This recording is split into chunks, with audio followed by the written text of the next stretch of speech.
This is a breast implant. And I wonder why I had that pain in my back. The weight. The textured bag filled with saline used to be inside of Debbie Andrews' body. She says it's the reason she spent more than 2 decades suffering from rashes, inflammation, and chest pains. In July 2019, she had her implants removed. From one day to the next, she says all of her symptoms went away. Debbie is one of thousands of women who believe she recovered from a mysterious condition dubbed breast implant illness. She's one of the lucky ones.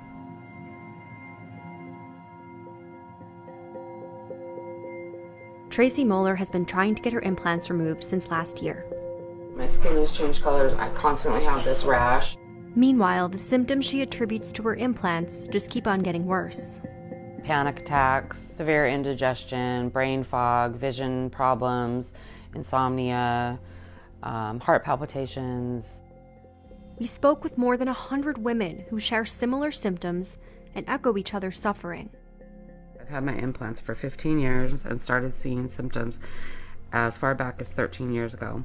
I pray every day for surgery.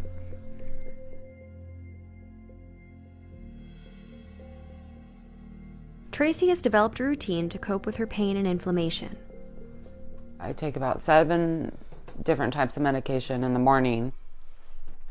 And then, depending on my pain, I'll take another Vicodin and Motrin.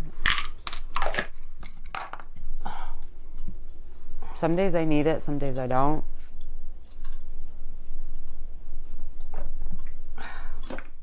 She got her implants in 2005 after giving birth to twins and gaining weight. Her symptoms started about 2 years later. I'm swollen every time I wake up. So this is my method to my madness. Usually about 40 minutes later, I'm not good, but I'm a little better. Things got so bad, she quit her job. I can't remember when I really turned a corner for the worse. I started having speech problems. I had difficulty spelling, severe panic attacks, a lot of insomnia. I just felt empty. She began researching her symptoms and eventually discovered the term breast implant illness on Facebook. The more I read, the more I felt validated.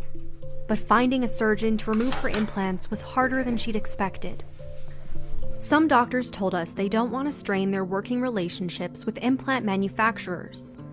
And others said they are skeptical about breast implant illness, which is not an officially recognized diagnosis. It's been a very controversial issue because most of the breast implant illness symptoms seem to be rheumatologic in nature.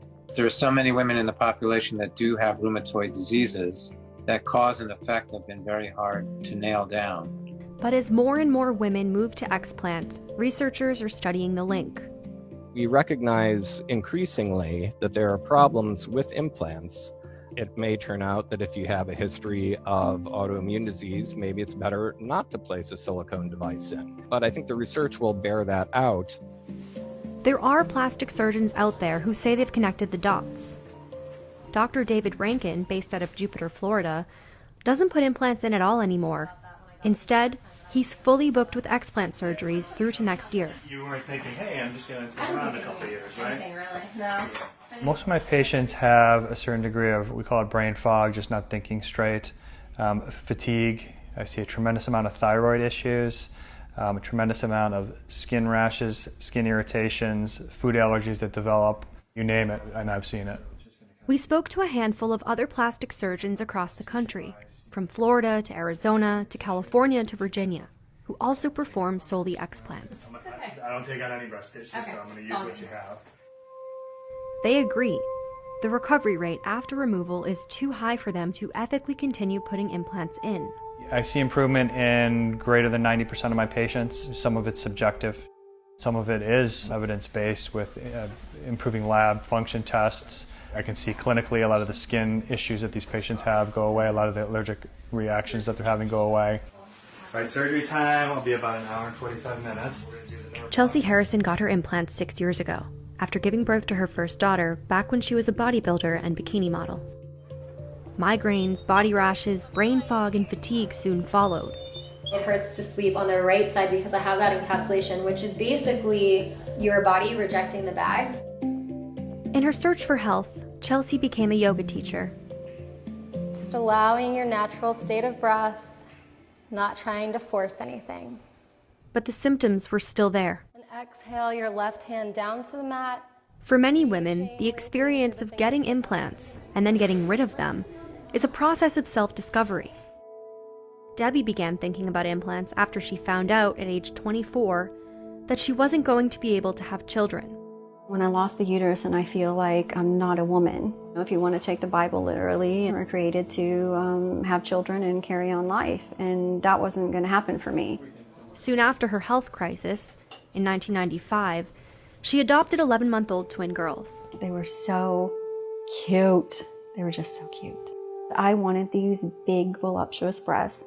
I wanted to cradle and rock my babies against them. It was an overcompensation, a feeling like I was not a woman without my female body parts.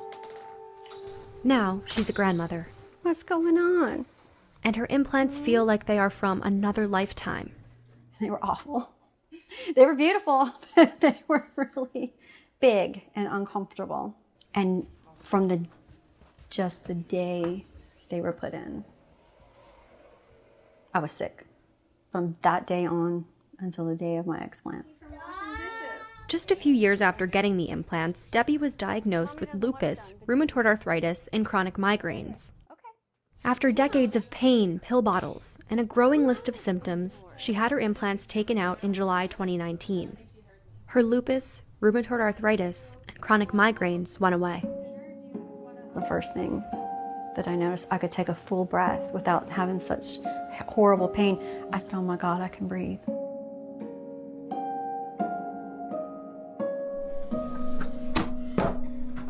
Tracy had grown accustomed to reading stories like Debbie's on Facebook, so she was thrilled when she was finally able to schedule an explant. It was going to cost more than $10,000, about the same amount she paid to have them put in 15 years ago. But health insurance wouldn't cover it, so she started saving. Tracy felt too sick to work, so her husband picked up more hours. But things fell apart 3 days before Christmas, when suddenly he left her. I needed like another $1,800, and that would have came from his working, his employment. Then he left, so. Tracy took her $700 down payment back from the doctor to pay rent.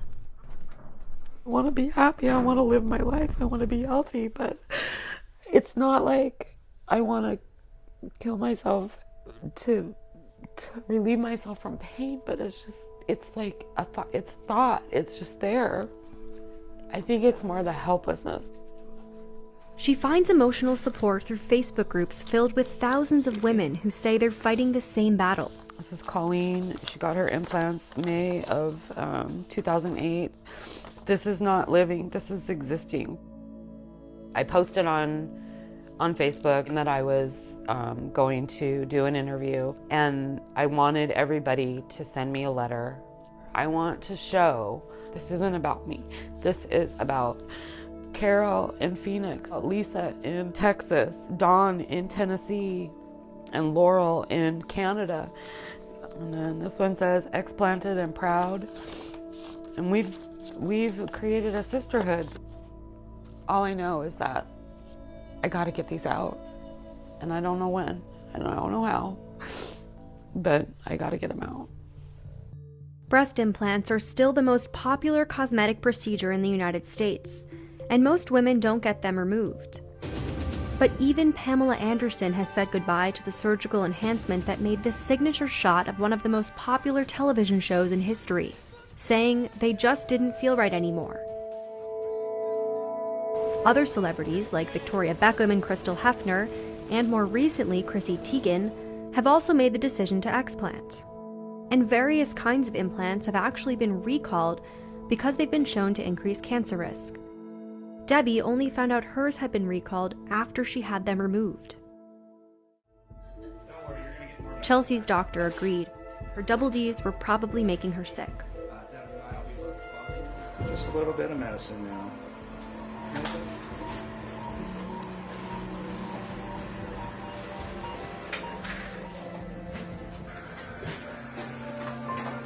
Alright, if you need anything tonight, you'll have my phone number. Alright, so please feel free to call. Or I will call later to check in as well. Appreciate it. I did it. You did it. It's over. Yay! 3 months after surgery, Chelsea's experience echoed what we had heard from so many women.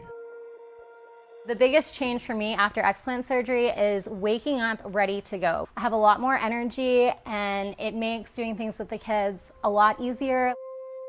My brain fog is gone. I feel like myself again. Seeing my implants outside of my body, it makes me feel an immense amount of gratitude. Gratitude that they're out, gratitude for the message that I'm able to relay onto other women. You sit with me. Okay. I hope that eventually, beyond Facebook and beyond social media, that women learn about this and stand up, speak out. Some of it's embarrassing. Some people don't even want to admit they've ever had implants. I'm not past the self-image. I didn't end up with cute little boobs. I ended up with 2 really big holes. I'm not past that. That's very hurtful and painful and hard for me. It will come with time. It's getting big. It's getting quite big.